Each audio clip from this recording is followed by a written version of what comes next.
What's up guys, Daniel here, and today I'm going to be going over my 10 out of 10 fragrances. Let's do it.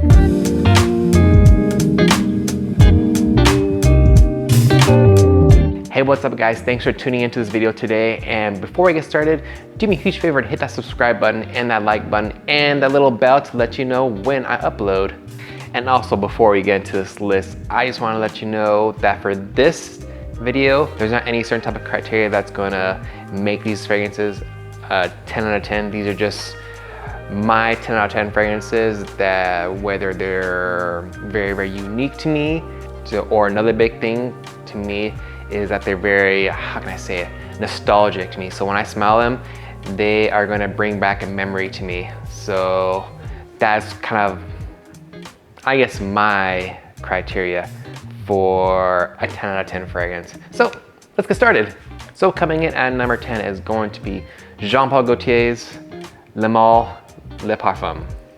So this one kind of takes things a little darker. It's still kind of powdery, but it has these dark facets to it. That iris in this fragrance kind of gives like this little sexy, classy edge.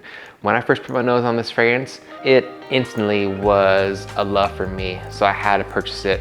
And it makes this list for my 10 out of 10 fragrances.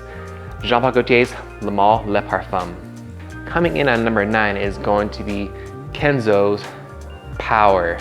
So this one did get discontinued, but then they re-released it, or they brought it back and rebottled it. And before this bottle version, it was an all silver bottle with a silver cap. Now it comes with this white kind of powder coated top with a clear glass bottle.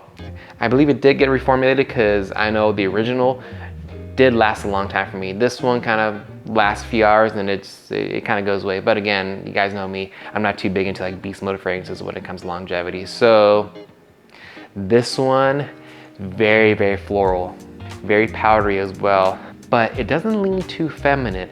What keeps it masculine is the labdanum and the Tulu Balsam. That kind of takes it a little bit to this darker side and it gives it some more depth. It also has like this fluffy airness to it that I really like in the opening. And then when it dries down, those dark nuances in the fragrance start to come out.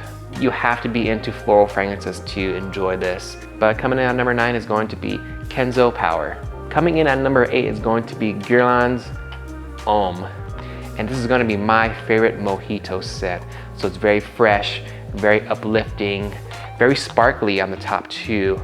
But it has like this classiness to it, very elegant. So coming in at number 8 is going to be Guerlain Homme. Now at number 7 is going to be Bourbon Eau de Cologne by Hendley. Now, I was instantly drawn to this one because I am a huge fan of bourbon. And again, just like it says, it's bourbon. But what it is to me is that little bit of bourbon that's left over at the bottom of your glass and you let it sit overnight. And then when you smell it, those oak nuances of the bourbon tend to be really strong when you smell it. And that's what this reminds me of.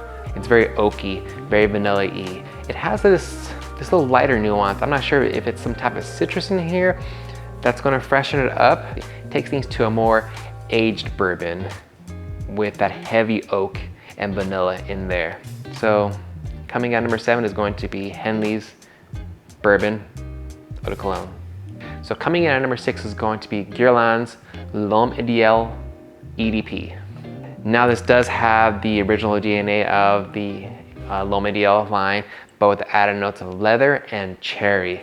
That cherry note in this fragrance definitely makes it a very addicting fragrance. Now what makes this stand out from the other flankers and the original is that added note of cherry.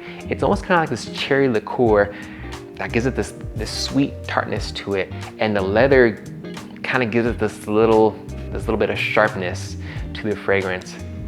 It's very complex, it has depth to it, and it's unique as well. So coming in at number 6 is going to be Guerlain's L'Homme EdC.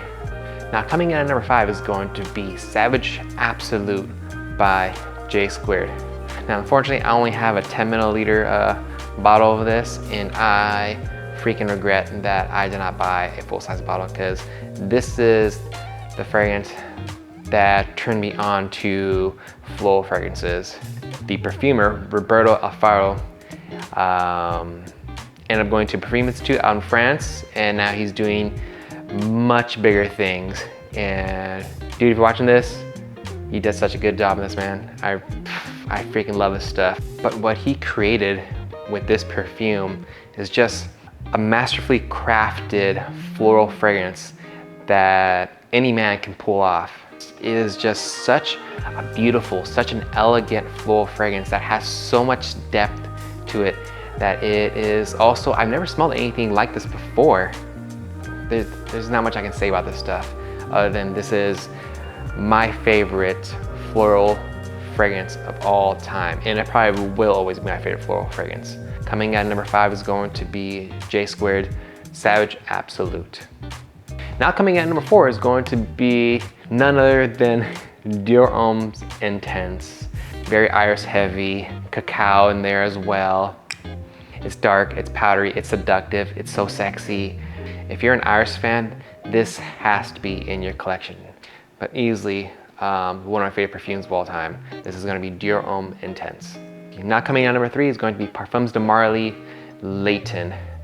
There's tons and tons of people who really enjoy this fragrance, but the reason why this made my 10 out of 10 fragrance is because of the scent memory. First time I went to Vegas, I wore a decant of this stuff, and now every time I wear it, I think those good memories, those good times that I had while I was with family and friends over in Vegas, and that is why fragrance is a 10 out of 10 for me. This is going to be Parfums de Marly Layton. Now coming in at number 2 is going to be Narciso Rodriguez, for him, Bleu Noir Parfum. This is kind of like a freshened up version of Dior Homme Intense. It has a heavy dose of iris, but it's a very clean iris, like the way how Prada's Lhomme used its iris. So during the spring and summertime, I will usually reach for this, and then in the cooler months, I'll reach for Dior Homme Intense. Narciso Rodriguez, for him, Bleu Noir Parfum.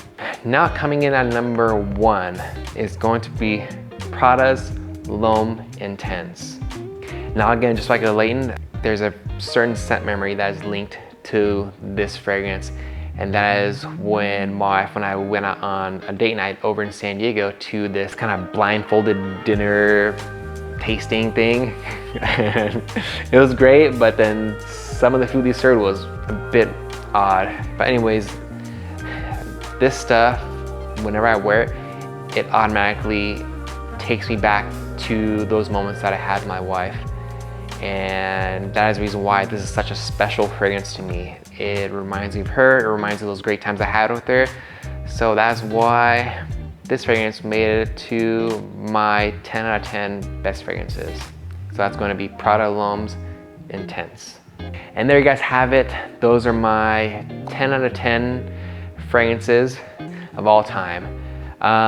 Thanks so much for watching this video. I really appreciate it. Again, hit that like button, hit that subscribe button. There's gonna be a little bell kind of lingering around here somewhere. Go ahead and click that, and that'll notify you right when I upload too. So again, thanks guys for watching, and I'll see you next time.